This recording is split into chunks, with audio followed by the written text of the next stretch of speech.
thing under the agenda here was local option sales and services tax. And this is going to be a little different view from the forum that the League of Women's Voters had. And so we'll start here.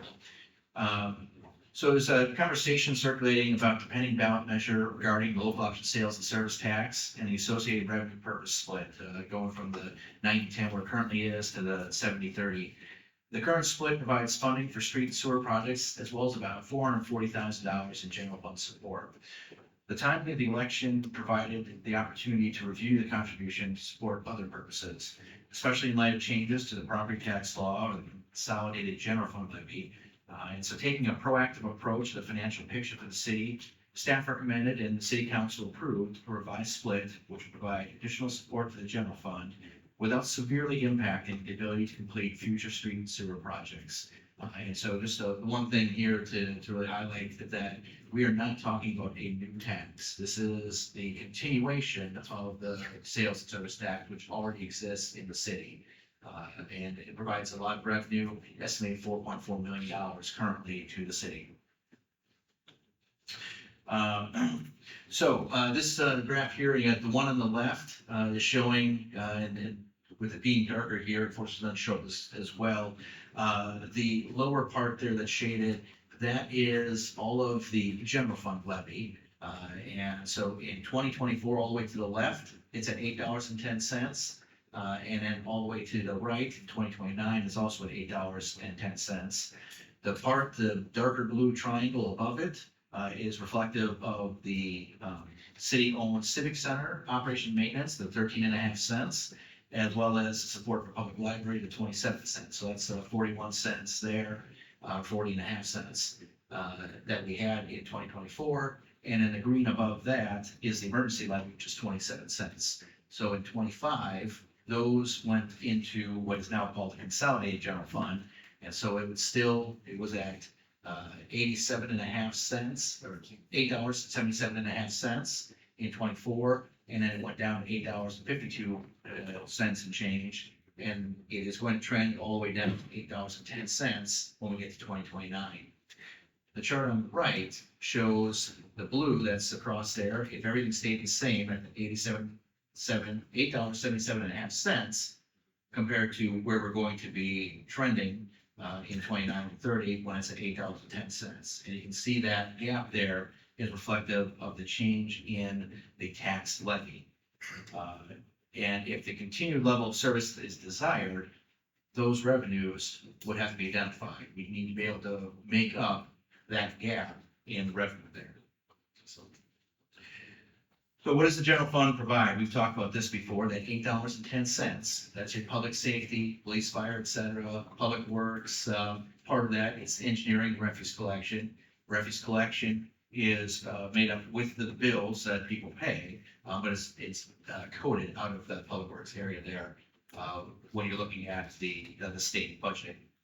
Health and social services, building and code enforcement, health department cleanups, cultural recreation, the muni band, parks, beach and Tama, those quality of life things that we were talking about a moment ago.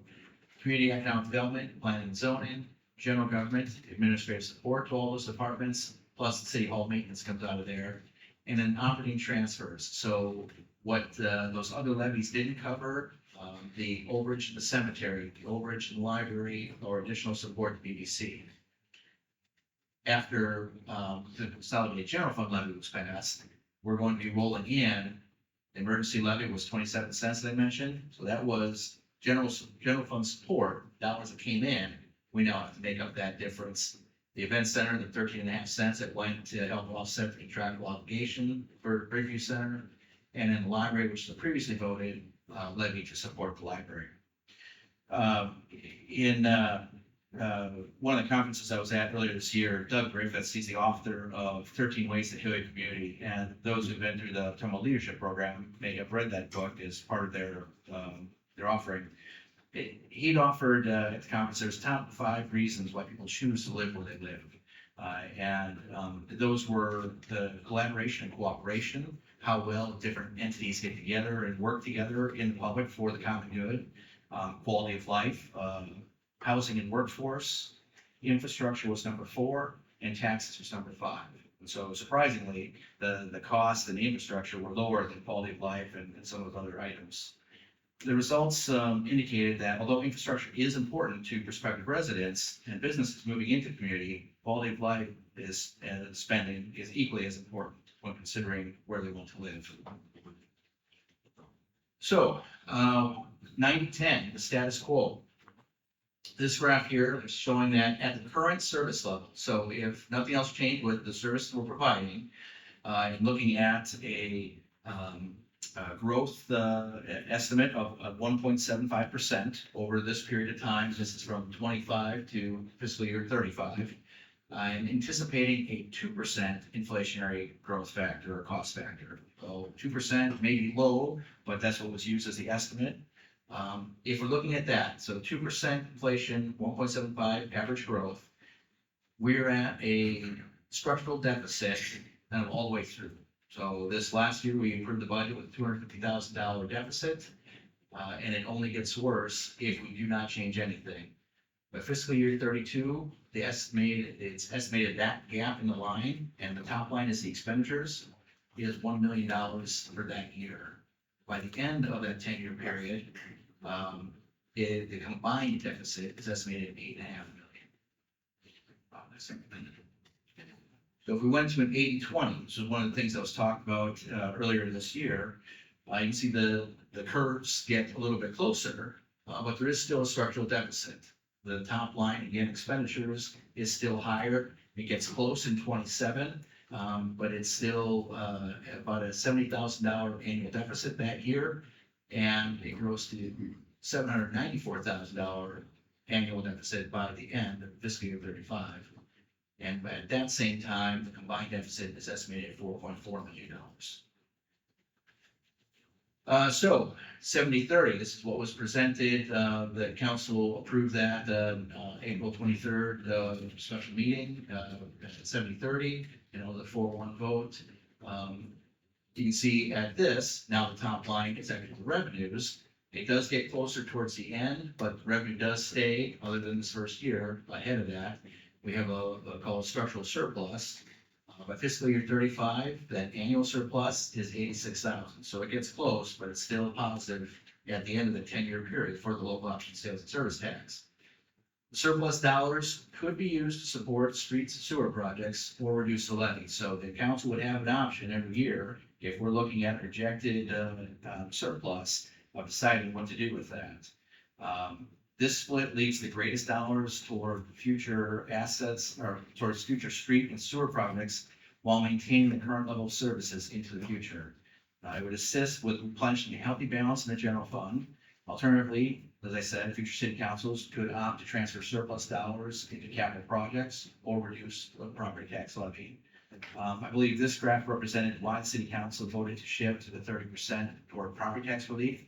Not to say that the city streets don't continue to need attention, but the level of service, but at what level of service is the city willing to forfeit? So sample ballot language looks something like this. Shall the following public measure be adopted, yes or no? And then it'd have this language. It would be for a 10-year period, starting January 1, 2026, to December 31, 2035. And it's, again, that same 1% that everyone is already currently paying.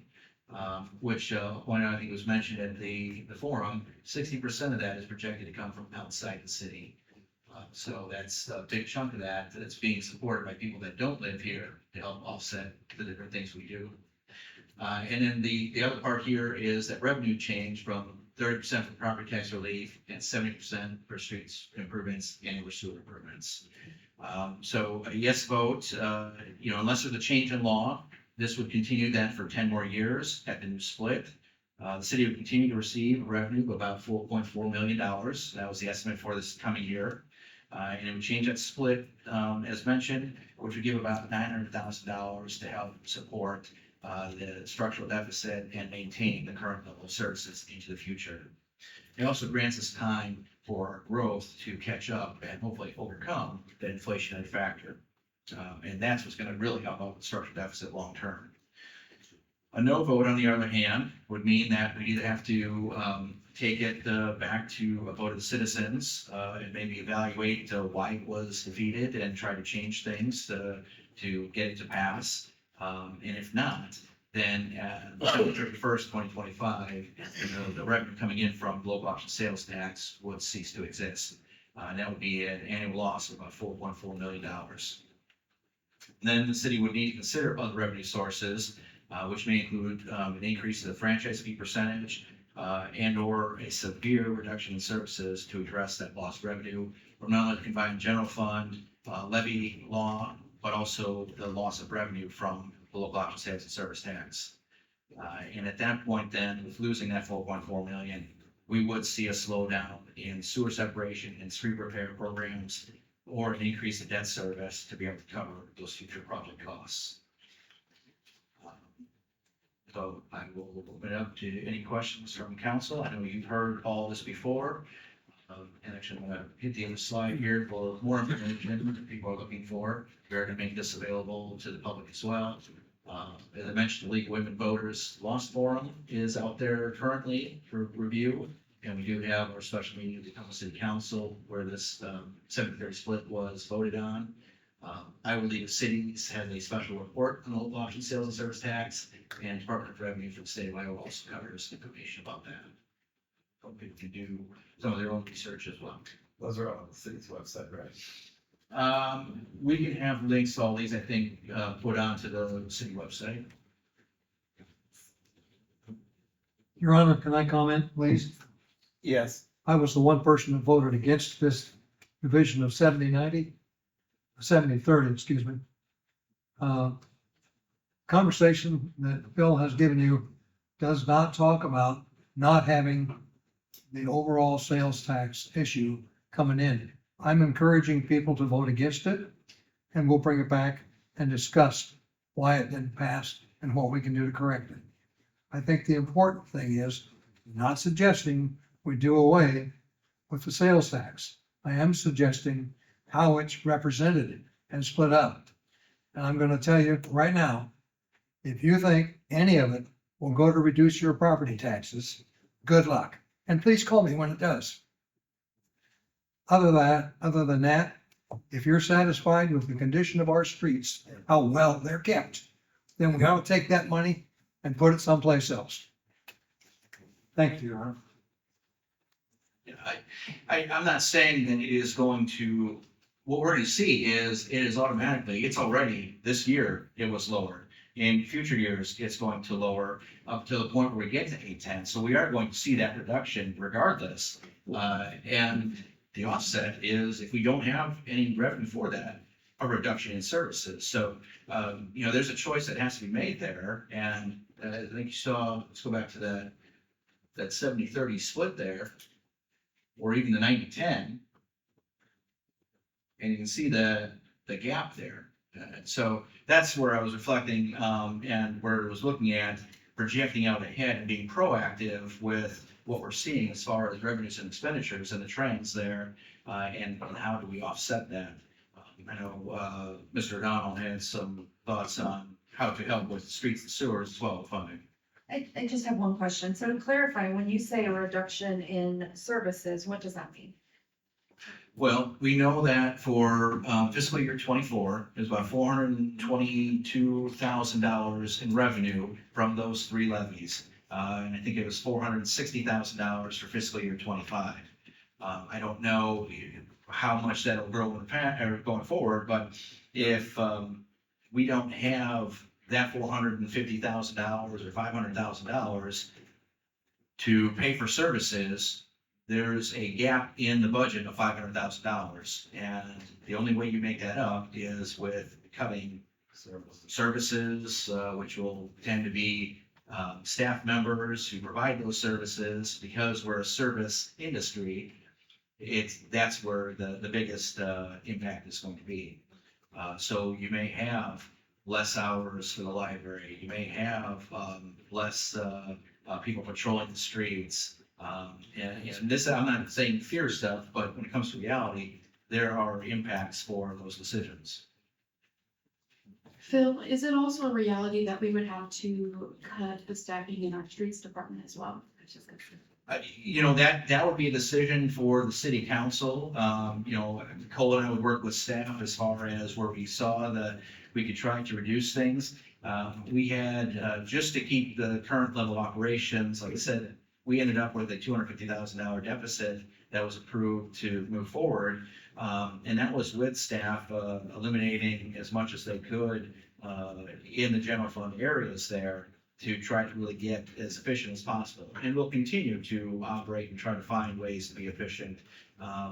Cole has reinstituted the capital improvement plan, which is going to give us the ability to plan out those expenditures. But the vehicle we talked about earlier in the agenda, and that's really the important thing. This is planning and looking ahead to see what we can do to maintain the level of services, and whether it's police, whether it's parks, whether it's reduced library hours, the event center, whatever it is, something is going to have to be done to cut. And unfortunately, quality of life issues are some of the first things to go. And that's why I wanted to mention that they're also one of the most important things when people are looking about where to live. In today's society, you can work just about anywhere, especially if you have a computer and that's what your job is. So where you choose to live, people are typically doing that first and then finding a job. And that's the trend that we're kind of seeing with the next generation of workers. Travis, I'm sorry, Cole, just one more question / comment. Travis, could you go to the slide that shows what the general fund actually puts money towards?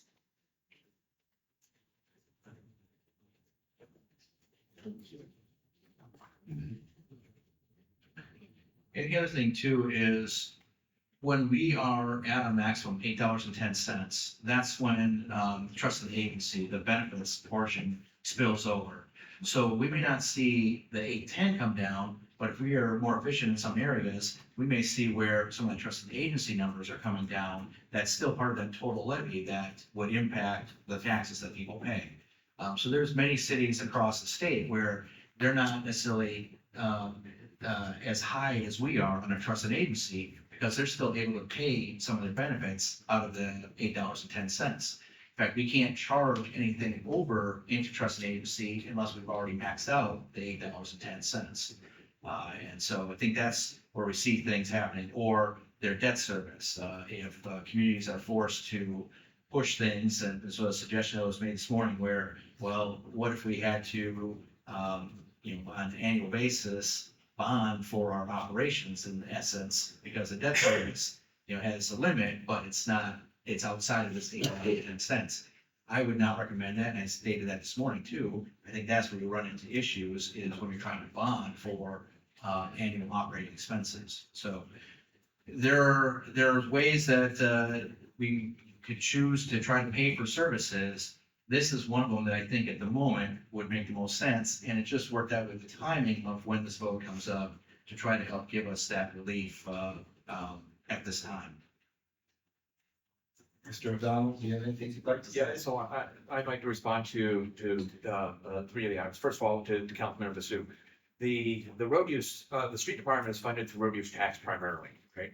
There is a portion of local option sales tax that goes to support into the road use tax fund, but it's for the street maintenance program, right? So this is the crack filling, seal coating that we're, as part of the CIP, we're hoping to put together a more comprehensive plan on what streets need to be done with that with that money.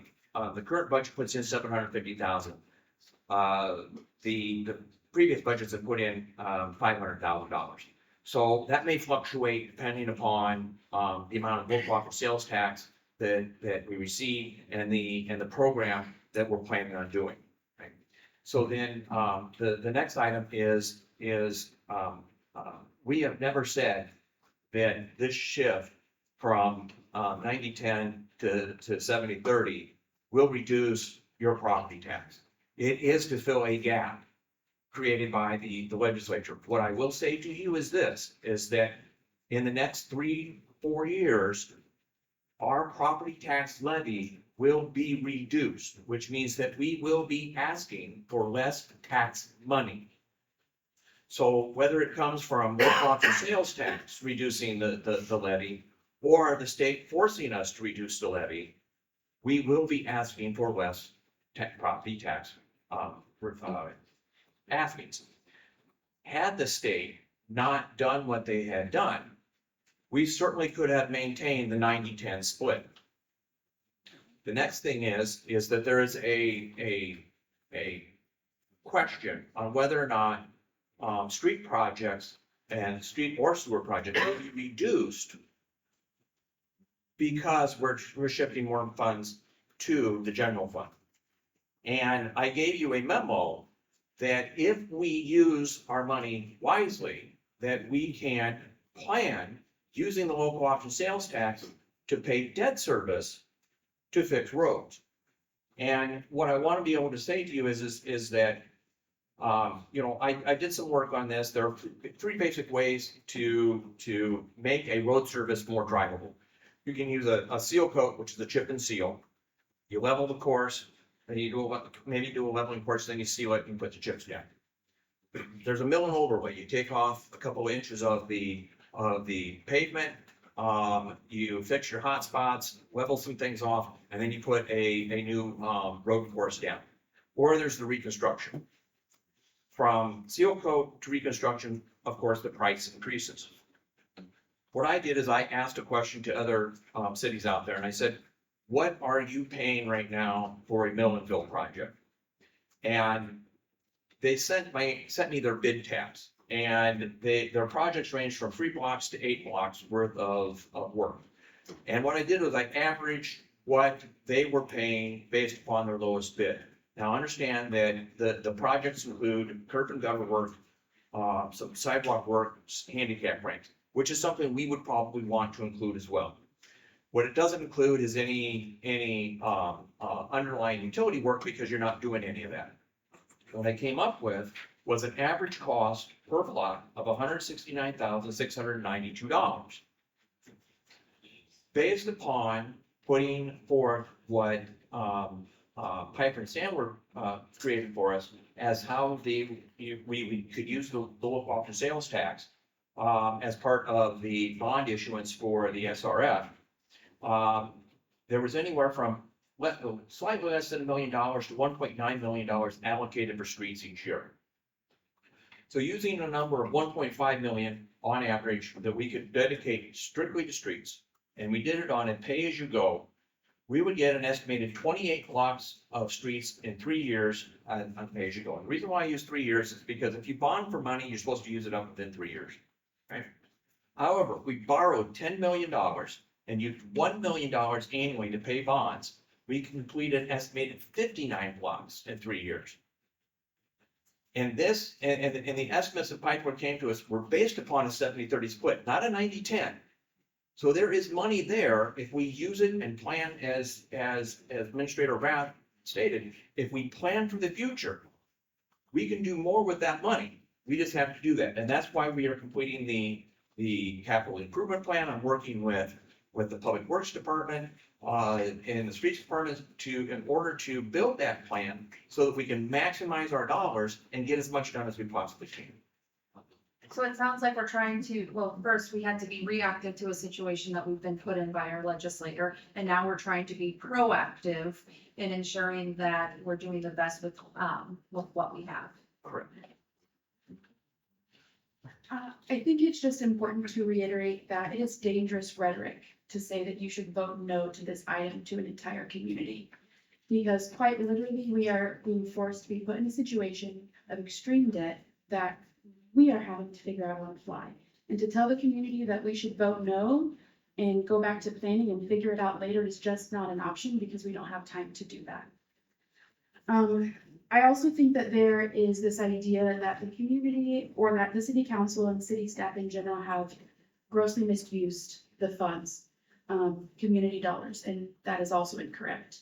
The spirit of this bill, and if you've listened to the forum from the League of Women's Voters, Brian Morgan puts it beautifully, that the spirit of this bill, House Bill 718, was good, that communities should not be overtaxed, right? That local government should not be taking advantage of their constituents and their tax dollars. Ottumwa was not one of those communities. We just happened to get grouped into that legislative as well. And so now we're seeing the repercussions of that, right? So number one, it's not a staff issue. Our staff is wonderful. You work tirelessly, and you have been putting in the work ever since this bill has been passed in order to keep our city afloat. So I thank you for that.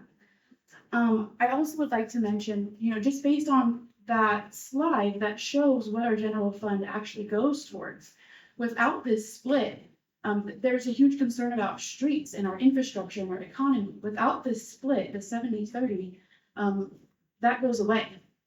So it sounds good to say that we have 90% going towards our streets, but in reality, that's not going to be happening. We might have 90 going into our streets, but everything else around our streets is going to be falling apart. And if you have nice streets and nowhere to go to, it doesn't matter anymore. Those services are important and they need to be provided to our community. And also the comment that we should pause and have this discussion later, that's not a reality. This needs to be passed now so that those discussions can continue to happen so that we can be proactive in our planning. So I just encourage our community to vote yes on this, to help support your city staff members, your family, your friends that work for the city so that they can get their job done and provide a community that gives services and benefits to those that live here, because that's what we need. And to say that we should vote no on this, it puts all of that in danger, and that vision disappears for years. It will take years to recover from this if we don't start planning this and doing this now. Thank you. My response is vote no. We do have until December 31st, 25 to make a redecision and decide what else we would like to do with these monies. No, I- we don't. Because then we have to go back to a primary, we have to go back to another vote, and there's no time for that. Are you done? May I respond? Go ahead. Thank you. We do have until that time. So we can bring this back to the council and the city, again, with a recommendation from the public who voted against it, so that we can correct it and bring it back for a vote again. Yes, there will have to be another vote. Well, Lord help us, there's always another vote. And that's more tax So it's paid important dollars. that we do it right and do it to the benefit of the public, not just say for the city, you don't have to save any money, just make it spend, just go for it. Well, there's things besides threatening people with cutting off their water. There's things besides not trying to do well for the city. We, I'm sure, could find areas where we spend money and we don't have to. And I'm not gonna make this statement, but I will. This over $700,000 that we approved for equipment purchase is a lot of money. And I think we need to talk about what our projected expenses are gonna be and how the money will come in to cover them. And I'm just telling you, we need to be able to talk about it again. So you do need to vote no, and it'll come back. And it'll come back with your comments. Thank you. I would just echo what Cyan says. I think that this is important for everyone in the community, and it's not just about the city, it's about our community too. And also, to say that we need to talk about how this money is being spent on like 4 and 5, for example, in our consent agenda. We did have those conversations. They were brought forward to council. We had the conversations again tonight, and everyone on this council voted yes for those. I just have one comment too. So, I always like to be totally transparent with all of you. I was totally against the 70-30. I was until I realized what it could cost us. I mean, if you look, if we go, you don't have to go back to the slide. One of the cuts is police department, fire department. Another of the cuts is services. I just believe we can't do that to our citizens. I agree with them. I don't want to spend taxpayer money purposely, but I don't want my citizens to suffer either. Even if there was a chance that public safety could get cut, we can't take that chance. We can't take that chance with some of those cuts. So, you know, I just want to throw that out there and be transparent that I did research it. I do support it. I did research it. I just don't want to take a chance on those cuts and we are running short of time. I mean, time could cost us. Cole, I do want to thank you for the work you put into it, the research. And I know you've been sweating over it, so thank you.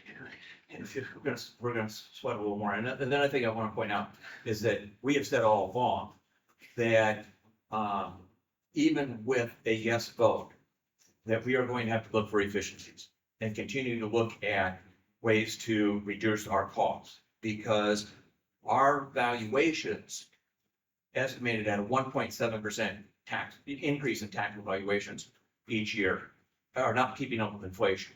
So we do have to look at that. And I think that from what I've seen from our department heads, they're very conscious, and our department managers as well, they're very conscious of how they spend the city's money. That they ask questions of me of, you know, how to do things so that they are getting the biggest bang for the buck. So, you know, to be upfront and honest, right? Even with the 70-30, we're gonna need to look at efficiency. Even if we didn't have to ask for this, we would still be looking for ways to be more efficient. Barb can tell you that when positions open, we do take a look at, do we need to fill them? Is there a way to shift the duties? Currently, we have retirement in the finance department. Well, with the new financial system coming on, even without the new financial system coming on, we realized that we can shift those duties to the other personnel in there. So we're down one position, right? And that's what is constantly going on. So I want to remind the council that we are constantly looking at those things in order to maximize the dollars that the public gives us and to become more efficient and effective. I would also state in your monthly financial update too, you're very conscious about identifying, hey, this is what you just said. I feel like every month you're identifying that too. We continue to look at this, or this is what we've done. And I truly appreciate that also. So there's 2 quick points. One, we do have limited time to schedule votes, plus and I think we have 1 or 2 beyond the September 10th, before this would expire. So there are limits as to how many times we go to the voters on this. The other thing is, this was voted, the split was voted on the April 23rd meeting. I mentioned at the last slide there. Encourage, if anyone is questioning that, go back and watch that. There was a lot of good conversation, I feel, about how we got to that 70-30, aside from some of the slides here tonight. And go back and revisit that. That vote did occur of council to set that at 70-30 on that April 23rd, 2024 meeting. 4-1, that's correct. And to Mr. Rath's point about the election, I believe that the next schedule, the next time we could schedule a special election would be March of 2025. And if that fails, then I believe again would be September. There are specific dates that the state gives us that we can have in special elections. We just can't call them at any time. We have to be able to specify within certain dates of the year. Any other comments from council before we move on? Thank you for your explanation, Mr. O'Donnell. I appreciate it. You're welcome. Thank you, Paul. That's all I had for tonight.